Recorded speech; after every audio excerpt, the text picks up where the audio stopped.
Hello, my name is Dean Clark. I am the recycling manager here at GIRO, and we are going to help you do some recycling. Whether it's your first time or you've been coming here for many years, you'll come up to the dock. There's an array of milk crates for you to sort your recycling into. The GIRO staff and volunteers will be up and along the dock, ready to whisk away your sorted crates and answer any questions, should you have any. Your cardboard can just get piled straight onto the dock. Brown paper is considered cardboard, and any of your box board, your cereal boxes, any of that type of stuff. We've got newspaper and regular office paper. Those can go into separate containers as well, because they are both separate items. All your refundable drinks, Tetra Paks, milk cartons, plastic jugs, I have another one here. Water bottles and juice bottles, those are all refundable products. Rigid plastics, mayonnaise jars, salad dressings, pill bottles, such. Those are all rigid plastics. Glass bottles and jars, please clean. We've had many a pasta jar or a peanut butter jar that is kind of on the grosser side of things. Plus, some of the stuff, it's better to maybe leave lids on until you get them to us, because mice like to crawl into those things, and once they get in, they tend to die. I got aluminum foil, lids from all your wine bottles and salad dressings and stuff like that. Tin cans, your drink containers, 2 versions of plastic. Anything that you pop the top off and start drinking right away has a deposit on it.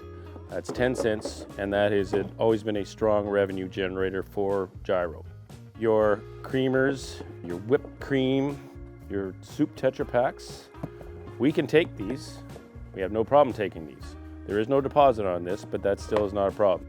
Coffee cups, plastic lid can go in with the rigid plastic. Your coffee cup can go with cardboard. Aside from that, we also take ink cartridges and toner cartridges, any kind of light bulb, from fluorescent tubes to little tiny car light bulbs, the UV lights for your water filtration system, all that can be brought here. Same goes for any battery, whether it's a 24-volt marine battery or your little hearing aid batteries. There's bins all along the posts there for all your batteries. Paint cans, whether it's full or empty, just needs to have a label on it. I can take flammable liquids. We can take a lot of pesticides. A lot of that stuff you might have to bring down to us to let us kind of go over it, make sure that it's part of the programs that we're in, provided when they're in the original containers. Any aerosol can, any of the scrap metal that you have around the house, whether your nails, bindings from old books, metal lids and stuff like that, all the scrap metal we can take. We have always taken stretchy plastics at the depot. That's any of your bread bags. These are examples of newer items that we are accepting, things that we never did take. A lot of the crunchier plastics, candy wrappers, cheese and tofu bags. Clean, please though. That is very important. And all that stuff can go into one bag, the biggest bag you have, and then it can go into one of the crates as well.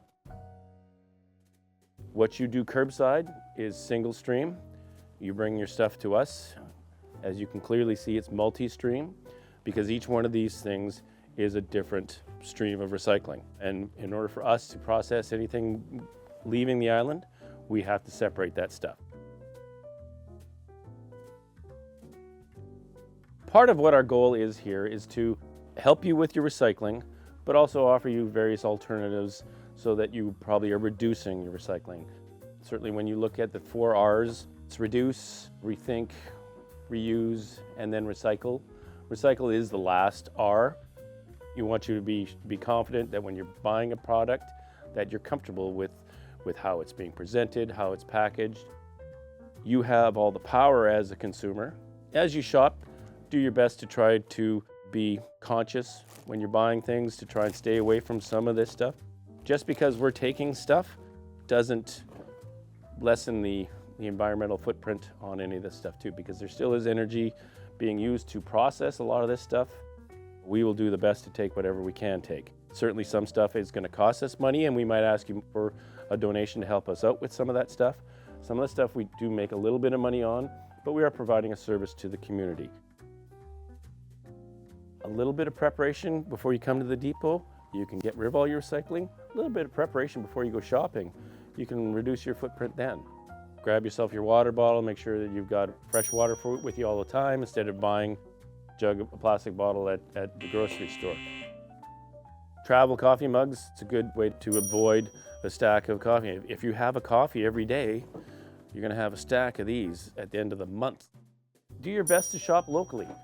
Certainly summertime comes up, you can start hitting the corner fruit stands. It's very simple to start going to local butchers. Most of your grocery store meat departments will wrap stuff if asked. You can use reusable cloth bags when you go shopping. You can get a giant jug of water as opposed to 24-pack of individual waters. These are things that you can do to make a difference.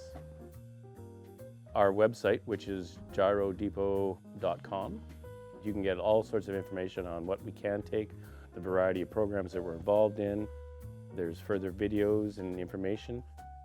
We have simple handouts for both the recycling side and the store side. We're here Wednesdays and Saturdays from 9:30 till 4 to help you with your recycling, and we'll help you as best we can.